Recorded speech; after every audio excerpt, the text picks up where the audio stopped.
7월 3일 말씀으로 여는 하루.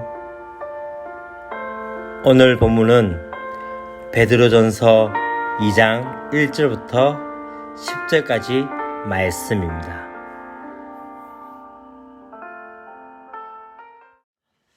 사랑하고 축복합니다. 7월 3일 말씀 묵상을 나누고자 합니다.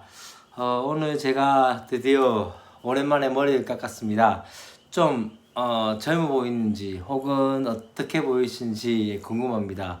어떤 분은 제가 머리 깎으니까 더 살이 쪄 보인다고 이야기를 하는데 잘 모르겠습니다만은 그래도 조금은 또 색다르게 보여서 참 그렇지 않나라는 생각이 들어집니다. 날씨가 점점 더워지고 있습니다.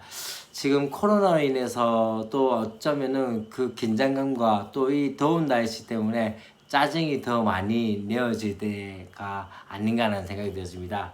짜증이 날 때 조금은 한 번만 더 참으면 그 짜증을 조금 더 이겨낼 수 있지 않겠나라는 생각이 들었습니다. 저도 사실 조금은 급한 성격과 그 다음에 또 지지 않는 좀 그런 성격 때문에 성향 때문에 다른 사람들에게 불편을 줄 때가 많이 있는 것 같습니다. 조금만 달리 생각하고 또한 조금만 참을 수 있는 그런 말미암아 서로에게 용납하며 또한 서로에게 배려심으로서 다가가는 저와 여러분 됐으면 좋겠습니다. 오늘 우리가 함께 보고자 하는 말씀은 베드로 전서 2장 1절부터 10절까지의 말씀입니다. 여러분 참 중요한 것 중에 하나는 생명의 유무는 바로 반응과 성장에 있는 것 같습니다. 살아있다는 자체가 무엇입니까? 살아있기 때문에 무엇인가에 어떤 압력이 되어지고 압박이 들어오게 되어지면 반응을 하게 되어지고 또 한 가지는 무엇입니까? 살아있는 것들은 다 성장하게 되어 있기 때문입니다. 그래서 살아있기에 어떻게 하는가 반응하며 성장해 간다는 것이죠. 그래서 오늘 이 2장 1절부터 10절까지 말씀 가운데 첫 번째 중요한 것 중에 하나는요. 다시 우리가 태어나고 다시 우리가 거듭났기 때문에 이제는 무엇 해야 되어집니까? 태어났다는 자체는 무엇을 의미합니까? 자라나야 함을 의미하고 있습니다. 구원은 관계이기 때문에 자라지 않으면은 정체되는 것이 아니라 중요한 것은 퇴보하게 되어져 있는 것이죠. 그래서 고난 중에 이 그리스도인들이 그리스도인다운 삶을 살기 위해서 중요한 것 중에 하나는 어린 아이의 순전함으로 어린아이의 순전함을 넘어서서 갓난아기의 순전하고 신뢰한 것을 사모하는 그 일들을 해야 되며 그것으로 끝난 것이 아니라 더 중요한 건 무엇입니까? 성숙함으로 가야 한다는 것이죠. 다시 말하면 영적 성장이 되어야 함을 의미합니다. 여러분 이게 참 중요한 것 중에 하나인 것 같습니다. 악한 생각과 동기와 또한 언행을 버리고 그 가운데서 어떻게 신령하고 순종한 그러한 것을 사모해야 한다는 것이죠. 말씀이 없이는 어떠하다고요? 승리가 없기 때문입니다. 그러고 난 다음에 이제 어떻게 이야기합니까? 4절과 5절 말씀 가운데 이제는 공동체에 대한 이야기합니다. 우리가 중요한 것 중에 하나는 하나님께로부터 택하심을 입은 보배로운 예수 그리스도께 나가서 산돌과 같이 그렇게 어떻게 해요? 신령한 집으로 세워져 가야 함에 대해서 이야기하고 있습니다. 한 사람 한 사람이 세워져야 됩니다. 참 중요한 것 중에 하나는요. 하나님 나라는 등급이 아니라 무엇이다고요? 퍼즐과 같은 존재입니다. 각자에게 주어진 역할과 각자에게 주어진 것들 가운데서 유기체적인 그 하나의 유기체적인 몸으로서의 그 역할을 감당할 때 공동체는 세워지게 되어지는 것이죠. 우리는 거대해지는 것이 중요한 것이 아니라 거룩함으로 나가야 합니다. 다시 말하면 우리의 존재와 삶 자체가 하나님께서 받으실 예배가 되어야 한다는 것이죠. 거창 구호가 아닙니다. 더 중요한 건 무엇입니까? 거룩함으로 나가야 하며 거룩한 행실로 가야 함을 의미합니다.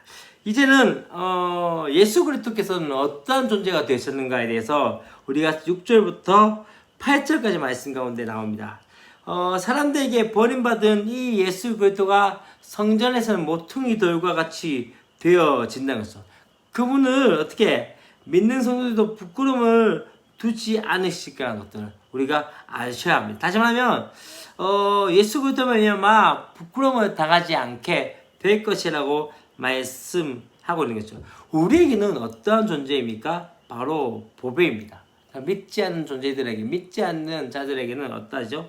바로 버린 돌과 같고 거치는 돌과 같이 그렇게 되어지는 것을 볼 수 있습니다. 그렇기 때문에 어떻게 해야 됩니까? 우리가 다시 한번 볼 것 중에 하나는요, 당장은 우리의 신앙이 조롱과 비방을 받지만은 결국은 무엇입니까? 존귀와 영광을 얻게 되어질 것에 대해서 이야기합니다. 그러는 다음에 이제는 구원에 대해서 하나의 이야기를 합니다. 무엇을 의미합니까? 새로운 신분을 입고 또한 그렇게 새로운 사람이 되는 것입니다. 오늘 9절 말씀에서 제가 참 좋아하는 말씀 중에 하나가 이 9절 말씀입니다. 그러나 너희는 택하신 족속이요 왕같은 제사장이요 거룩한 나라요 그의 소유된 백성이니. 여기서 끝나서는 안 됩니다. 다시 말하면 우리의 신분이 예수 그리스도로 말미암아 택하신 족속으로 왕같은 제사장들로 또 거룩한 나라요 그가 소유한 백성으로서의 삶을 살아가면서 어떻게 되어집니까? 결론적으로는 어두운 데서 불러내어 그의 기이한 빛에 들어가게 하신 자의 아름다운 덕을 어떻게 선포하게 하려 하심이라 라고 말씀을 하고 있습니다. 우리의 존재 자체가 복음이 되어야 하며 복음의 증거가 되어야 되며 선교가 되어야 한다는 것이죠. 그렇기 때문에 우리는요 고난을 당합니다. 이런 차별성 때문에 고난을 당하지만 우리를 통해서 그 고난마저도 복음 증거에 어떤 것이 되어집니까? 기회가 되게 되어진다는 것이죠. 회심 전과 회심 후에 우리의 신분은 완전히 달라졌습니다. 여러분 복음은 우리 가운데 변화는요 물리적 변화가 화학적 변화가 있는데 예수님은 나의 구주 영접하는 그 변화는 무엇입니까? 화학적 변화를 의미합니다. 물리적 변화는 성질은 그대로, 성격은 그대로, 모든 것은 그대로 남아 있습니다. 모양만 바뀌어졌던 것이죠. 그러나 진짜 중요한 변화는 무엇입니까? 화학적 변화죠. 완전히 변화됨을 이야기하고 있습니다. 우리의 회심 전후에 신분이 달라졌기 때문에 우리의 삶도 또 우리의 살아가는 이유도 달라져야 하는 것이죠. 여러분 어떠십니까? 내 삶 가운데 진짜 살아가야 할 목적과 의미가 예수 그리스도이심을 고백하고 계십니까? 아니면은 여전히 우리가 믿기 전에 그 모습 가운데 추구하고 있는 것들과 별반 다르지 않고 있지 않습니까? 나의 믿음의 모습 가운데 다시 한번 생각하는 저와 여러분이 되었으면 좋겠습니다.